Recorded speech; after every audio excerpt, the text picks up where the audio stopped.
Shalom Uvracha, le passage pour le Yud Aleph Nissan, le 11 Nissan.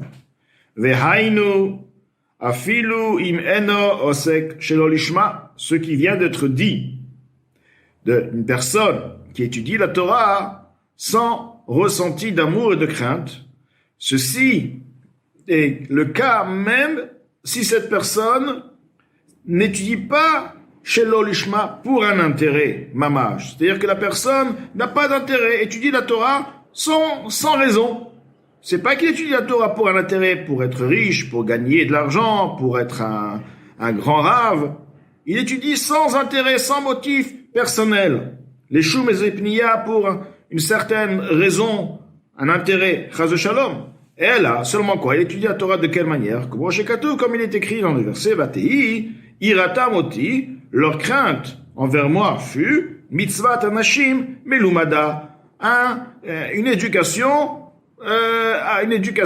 éduquée, c'est-à-dire une habitude. C'est-à-dire que la crainte, le passage qui nous parle donc d'une crainte qui n'est pas réelle.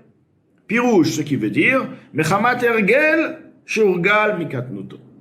De par l'habitude, l'éducation qui a été donc éduquée, habituée depuis son jeune âge. Shirgilo venimdo aviv verabo, que son père et son maître lui ont donc enseigné, lui ont appris les Rait Hashem, qu'il faut craindre Hashem, ou le Ovdo, et le servir. Donc il sait qu'il faut craindre Hashem, il faut faire la Torah, les mitzvot, et on lui a donc bien inculqué ça dans sa neshama, et il le fait parce qu'effectivement c'est comme ça, c'est son habitude, et il a grandi comme ça. Ve'en osek lishma mamash, mais tout de même, c'est vrai qu'il fait la Torah parce qu'il sait qu'il faut craindre Hashem, mais eno osek lishma mamash. Ceci ne veut pas dire tout de même qu'il sert Hashem lishma pour le nom d'Akadosh Baruch Hu, pour le nom de la Torah, veut dire comme elle se doit. Que veut dire lishma mamash? Lishma mamash, ce qui veut dire lishma pour s'attacher à Akadosh Baruch Hu. Parce qu'étant donné qu'il a en lui le désir de s'attacher à Akadosh Baruch Hu, et s'attacher à Akadosh Baruch Hu, c'est de par la Torah et les mitzvot. Donc ceci n'est pas le cas. Cette personne, effectivement, étudie et fait toutes les mitzvot parce qu'il a une habitude, il était habitué, il fait la yeshiva, il fait tout le processus à 100%, mais il n'a pas cette motivation, ce désir, je vais maintenant faire la Torah parce que je vais faire cette mitzvah, je veux m'attacher à Hashem, je suis pressé, je veux m'attacher à Hashem, j'ai pas le temps, je vais faire cette mitzvah davantage. Il n'a pas ce sentiment du tout.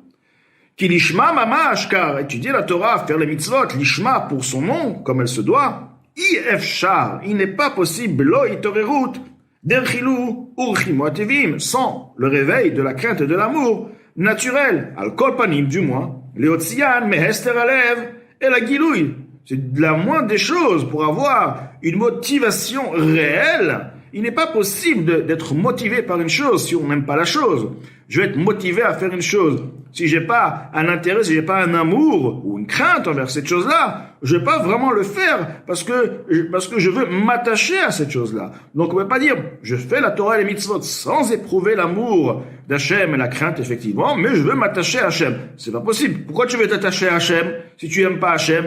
Aimer Hachem veut dire tu ressens comme tu aimes les choses de ce monde et les choses qui te tiennent à cœur. Voilà, là tu aimes et là tu vas le faire avec toute ta personne, tout ton être. Donc, il n'est pas possible réellement de dire, je fais la Torah et la mitzvot pour m'attacher à Hachem, même si je ressens pas l'amour réellement, mais je sais qu'il faut aimer Hachem, je sais qu'il faut le craindre et je veux m'attacher. Tu veux pas t'attacher à Hachem. Tu veux pas dire je veux. T'as pas ce désir. Pour avoir ce désir et dire je veux, il faut déjà avoir la base. Il faut avoir un amour à la chose, une crainte à la chose. Et là, effectivement, il peut avoir par la suite un désir du fait qu'il y a l'amour, la crainte. Et c'est donc dans les mots, l'Admour Zaken nous explique ça. Je reviens encore quelques mots pour que ce soit tout bien expliqué. Kilishma mamash, donc 2 lignes plus haut. Kilishma mamash yefshar, car pour servir Hashem, lishma veut dire pour s'attacher à Kadosh Baruch Hu, comme l'Admour Zaken nous a donné cette explication dans les prakim, les premiers prakim du Tanya, donc Perek E. Lishma mamash yefshar, il n'est possible, belo il n'est pas possible de le faire sans le réveil de crainte et d'amour naturel, al kol panim du moins, les otzian mais ester alev, de les extraire du voilement du cœur. Il n'est pas suffisant de dire j'aime Hachem dans le cœur, j'ai un amour qui se trouve. Je suis sûr que tu as un amour parce que tu es une parcelle de Hachem, tu as un nitzut, c'est une étincelle divine, et forcément tu aimes Hachem. Mais c'est voilé totalement. Donc là, il faut le sortir du voilement du cœur et la guilouille à la révélation. Mais moach, que ce soit révélé dans le cerveau, ressentir intellectuellement cet amour-là, metal bot libo, et l'extraire, la révélation dans les voilements de son cœur, comme on l'a dit, on a expliqué plus haut, akopanim du moins. Kikmo, shen adam ose davar bishvil chavero, les malot retsono, que de la même manière qu'une personne ne va pas faire une chose à son ami, rendre service à son ami, par exemple, pour satisfaire sa volonté. Ela imken, seulement, ohavo yaremeno, seulement si la personne, s'il aime son ami, ou alors il craint de son ami. Donc là, on peut dire, il aime son ami, il craint son ami, donc il va réaliser le désir de son ami, parce qu'il aime son ami, alors il a peur, il craint. Car de même, les malot retsono, il n'est pas possible de réaliser la Torah et les mitzvot avec l'intention de satisfaire le désir d'Akadosh Baruch Hu. Hachem m'a demandé de faire cette mitzvah, et moi je veux satisfaire la volonté d'Akadosh Baruch Hu. Je veux réaliser la volonté d'Akadosh Baruch Hu. Il n'est pas possible de le faire bli zichron, sans le rappel, veitorerut, ha'avato ve'irato klal, et le réveil de l'amour qu'il a envers Hachem et de la crainte qu'il a envers Hachem du tout. Bemocho, dans son cerveau, marchavato, et dans sa pensée, ve'talomot libo, et les dissimulations de son cœur, al kopanim au moins. Vegam, ahava levada, et maintenant, même si la personne effectivement a atteint l'amour, il a réveillé un amour, mais un amour seul n'est pas suffisant. Ena nikred beshem avoda, il n'est tout de même pas appelé par le nom de service. Un service est une avoda,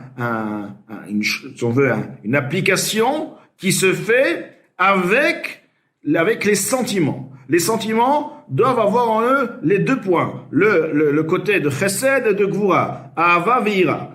Bli ira tata'a, sans la crainte inférieure, les fachot, du moins, shim suteret, belev ko Israël. Celle-ci est également voilée dans le cœur de tout Israël, comme est expliqué plus loin. Donc, il est nécessaire de réveiller la crainte et l'amour pour effectivement, de par cette crainte et d'amour, avoir le désir de servir Akadosh Baruch Hu. Pourquoi je veux servir? Pourquoi je veux faire la volonté d'Akadosh Baruch Hu? Parce que je l'aime.